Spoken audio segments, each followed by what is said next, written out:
endangering our state tree, the Ohio Buckeye. As global warming progresses, plant growing ranges are pushing northward. This is affecting state trees, including the Ohio Buckeye.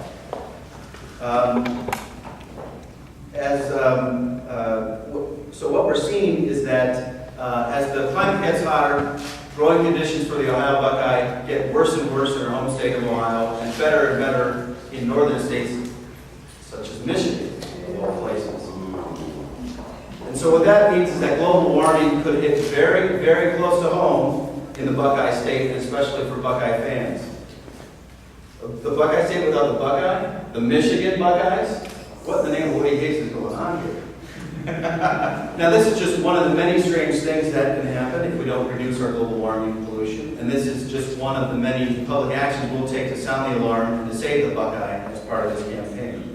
And today what we're doing is announcing the campaign. We're unveiling our website, savethebuckeye.org, where people can go to find information and take action. And we're unveiling 2 billboards, which we've put up right near the Buckeye Stadium, right near campus, and we'd like to unveil that right now.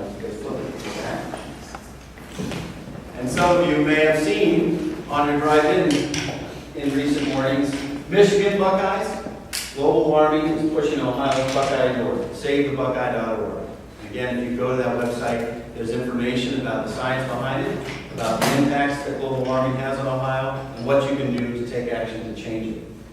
Now, it's not just the Buckeye that's affected. It's all kinds of plants.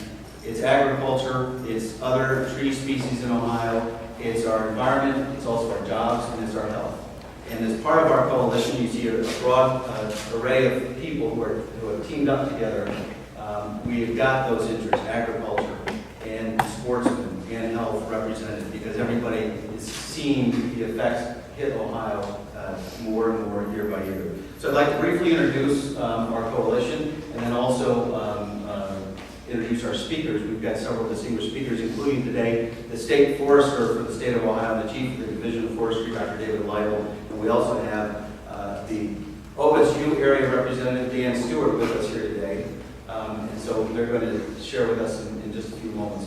First, we'd like to introduce the Save the Buckeye Coalition. We've got Shelley Kaiser, the American Lung Association of Ohio. We've got Audubon, Ohio, who aren't with us today, but are a great partner in the organization. Mr. Zeller, Ray Zeller of the Isaac Walton League of America, the Ohio Division. League of Ohio Sportsmen, Jim Wentz and Larry Mitchell. National Wildlife Federation, represented by Tracy Sabetta. Ohio Environmental Council, Devin Willinson. Ohio Farmers Union was not with us today, but is an important part of the campaign. And remember, agriculture is still Ohio's #1 industry. There's a lot at stake. If corn, which is $1 billion crop every year, is affected by climate, that's a lot of economic damage to the state. And finally, my organization, the Pew Environment Group. Thanks. We're going to learn a lot of good information today. I'd like to turn it over to the State Forester, Dr. Lytle. Good morning. My name is Dave Lytle, and I'm the State Forester and Chief of the Ohio Division of Forestry. I want to thank all of you for being here today, and thank the Pew Environment Group and the rest of the coalition partners for helping to spread the word about the threat that climate change poses to the Ohio Buckeye, as well as to Ohio's environment and economy. Ohio is home to more than 125 tree species and 8 million acres of forest. And each and every tree species and each and every acre of forest is likely to be affected in some way by climate change. Some tree species, like the Buckeye, are going to see their suitable habitat shrink here in Ohio and expand in states like Minnesota or Wisconsin, or yes, even Michigan. Others, like the eastern hemlock that we find in Mohican State Forest or Hocking State Forest, and the sugar maple, beautiful tree, an economically valuable tree, may see their ranges shift entirely out of the state. The consequences of these kinds of changes are going to be significant, not only for the plants and animals of our forests, but for the citizens of Ohio, for the forests of Ohio, but also for the multi-billion-dollar tourism, recreation, and forest products industries that rely on healthy forests, and not to mention the other things that come from the forests, like clean air and clean water. In my job, I have the responsibility for protecting the long-term sustainable use and conservation of Ohio's forests. And I'm grateful that Governor Strickland, Representative Stewart, and the General Assembly took on the issue of climate change. Senate Bill 221, signed by the governor not that long ago, requires that 25% of Ohio's electricity come from renewable and advanced energy sources by 2025. When this is fully phased in, Ohio is going to be in the top 3 states for producing electricity from advanced and renewable energy sources. And this will reduce our state's contribution to climate change. The steps required by Senate Bill 221 will help keep the Ohio Buckeye here in Ohio where it belongs. But these steps will also protect those jobs in tourism, recreation, and manufacturing that depend on our forests, and will help create jobs in the production of clean energy and the equipment necessary to produce it. Clearly, this is a win-win strategy for Ohio's people and environment. Thank you. I should also mention the reason we are here was originally before the skies opened and the floods came down.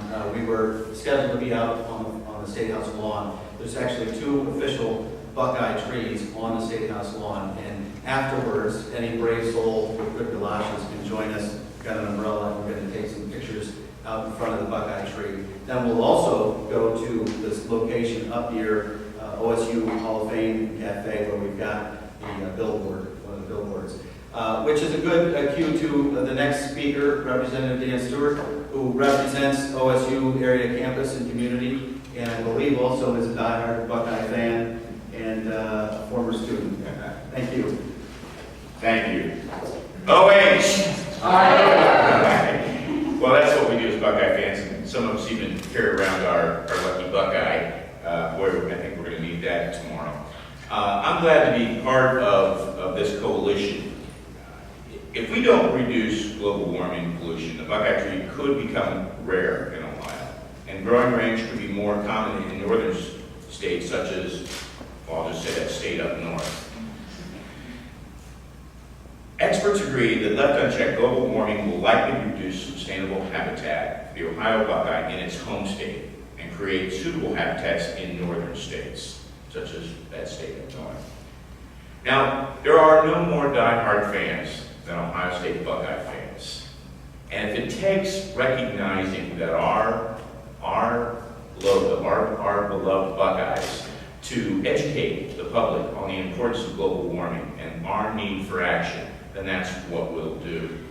Ohio State University is part of studying this problem and research playing a leading role in understanding and solving global warming problems. For example, the Bird Polar Research Center is recognized internationally as a leader in solar and alpine research. It studies the impact of global warming and is already having on the Arctic, Antarctic, and glaciers around the world. This science is crucial to understanding global warming and the impacts it will have on the world. If we understand that the habitat changes in such a short time that we could lose the Buckeye tree in the Buckeye state, then we can start to recognize the importance of trying to affect global warming and the changes therein. The Ohio legislature took some steps forward in passing the electric restructuring, but we need to do a lot more. Hopefully through education and recognizing the importance of saving the Buckeye tree in its Buckeye state, we can do something about that and educate not only the public, but elected officials. Let's not have Brutus Buckeye be the last standing Buckeye in the state of Ohio. Thank you. Thank you very much.